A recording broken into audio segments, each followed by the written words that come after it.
Esta es la actividad final de cierre de curso de historia.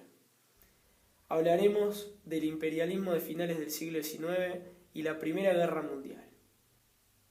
¿Qué fue el imperialismo de finales del siglo XIX?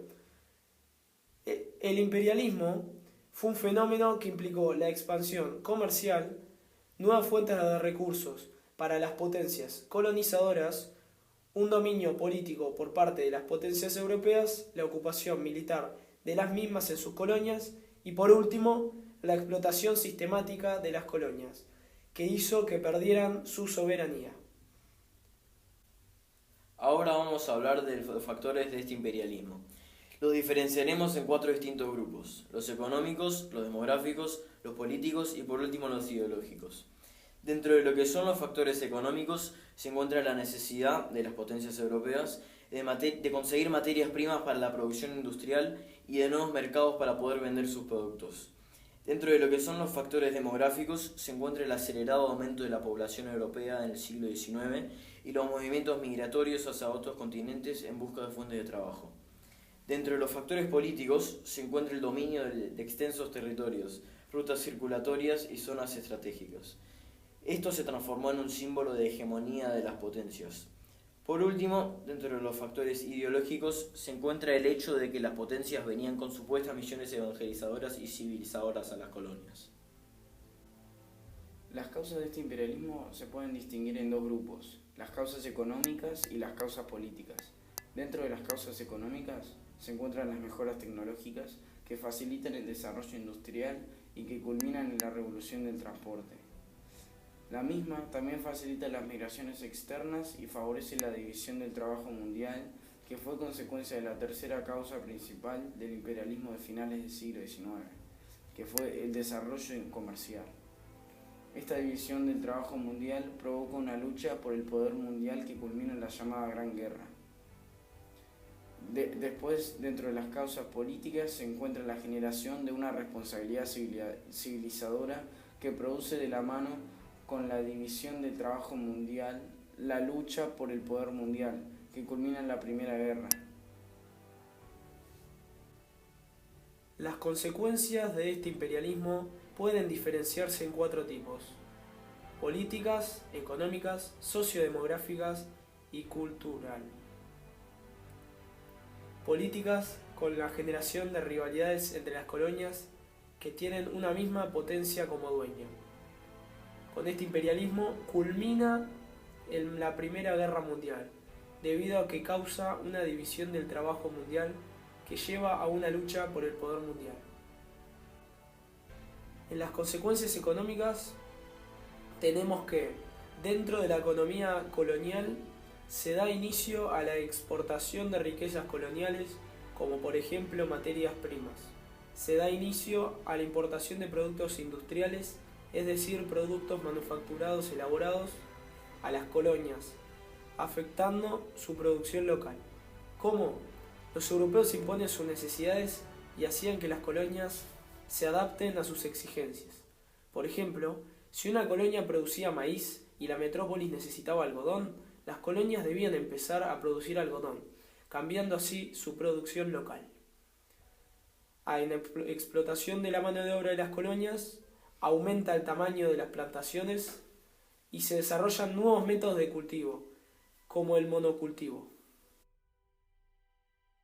En las consecuencias sociodemográficas se da una inmigración, se produce un descenso en la tasa de mortalidad y surge la segregación racial. Y por último, en las consecuencias culturales se da una aculturación. Ahora hablaremos sobre la Primera Guerra Mundial. Este fue el primer gran conflicto que ocurrió en el siglo XX en Europa. Empezó el 28 de julio de 1914 y finalizó el 11 de noviembre de 1918, cuando Alemania pidió el armisticio, y posteriormente el 24 de junio de 1919, cuando los países en guerra firmaron el Tratado de Versalles. Con más de 9 millones de vidas perdidas, es considerado el 5º conflicto más mortífero de la historia de la humanidad. El asesinato del archiduque Francisco Fernando, heredero de la corona austrohúngara, y de su esposa, la archiduquesa Sofía, en Sarajevo, el 28 de junio de 1914, dio inicio a las hostilidades, comenzadas el 28 de agosto de 1914 y continuadas durante los 4 años siguientes. Bueno, ahora voy a decir lo que fueron las causas de la Primera Guerra Mundial. Primero, la política de Bismarck, que tenía el objetivo de aislar a Francia y de dominar la diplomacia europea, que llevó a la formación de alianzas políticas, de las que resultó la Triple Alianza, la alianza formada en 1882, formada por Alemania, Austria, Hungría e Italia. Después, el resto de las potencias europeas también se unieron para formar la Triple Entente en 1907, que fue formada por Gran Bretaña, Francia y Rusia.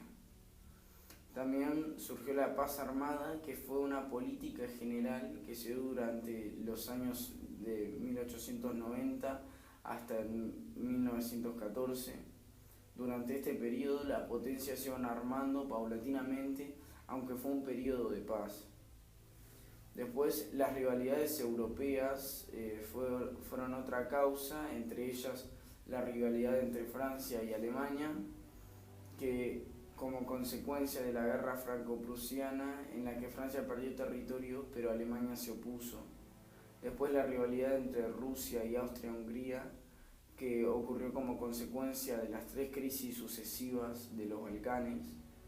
Y después, la rivalidad entre Reino Unido y Alemania, que como consecuencia de la competencia naval entre ambos, que ponía en riesgo el comercio con mercados exteriores.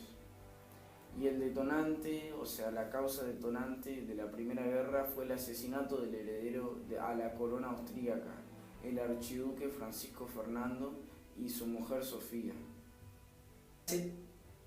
Las etapas de la guerra se dividen en 3. La guerra de movimientos en 1914, guerra de posiciones 1915 a 1916 y la derrota de los imperios centrales de 1917 a 1918. En la etapa de guerra de movimientos se configuran los bandos.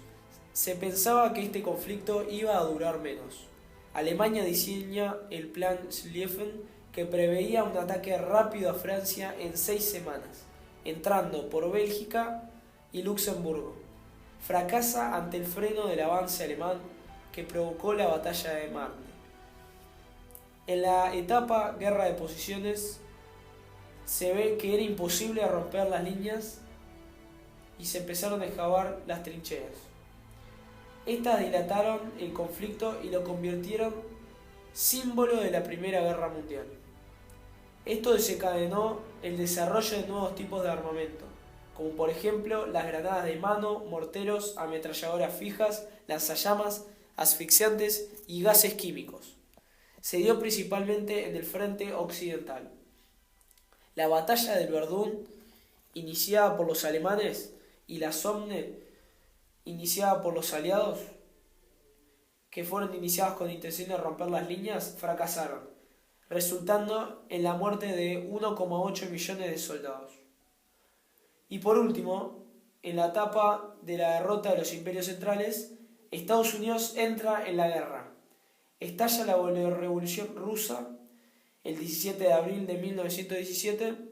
Se dieron signos de cansancio y malestar en el ejército y en la sociedad francesa.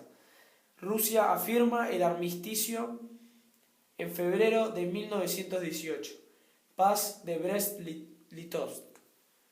Alemania trata de ocupar París, pero fracasa y debe retirarse. Alemania pierde apoyos por parte de Bulgaria, Turquía y Austria-Hungría. Alemania queda sola. Alemania termina rindiéndose el 11 de noviembre de 1918. Ahora vamos a hablar de las consecuencias. Estas también se pueden dividir en 3 tipos: las demográficas, económicas y sociopolíticas. Dentro de las demográficas se dan grandes pérdidas humanas, son 9 millones de muertes, 6 millones y medio de inválidos y muchos mutilados y huérfanos. También se da una elevada mortalidad agravada por las penalidades y la precaria alimentación, que provocó un descenso en la natalidad durante varias generaciones. Como consecuencia económica de la guerra, Estados Unidos se benefició mucho. Se convierte en el prestamista europeo y líder de las finanzas mundiales. Japón aumenta su producción industrial e inicia su expansión comercial y marítima en Asia. También hay una pérdida de potencial industrial de todo el mundo, una pérdida de la hegemonía europea y el endeudamiento de los países beligerantes. Como consecuencia sociopolítica de la guerra, se implanta el sufragio universal masculino y paulatinamente el femenino. Las democracias ganan terreno mediante repúblicas constitucionales y democráticas. Fueron destronadas las monarquías imperiales tradicionales, Rusia, Austria, Alemania y Turquía. Surgen nuevos estados como Polonia, Finlandia, Estonia, Letonia, Lituania y Hungría, y se da el desmembramiento de los grandes imperios. Otras consecuencias fueron el surgimiento de nuevos ricos debido a negocios de guerra. La hegemonía colonial europea tuvo que soportar las aspiraciones independentistas de las colonias y la emancipación de la mujer y su nueva consideración social tras el importante papel jugado en el conflicto.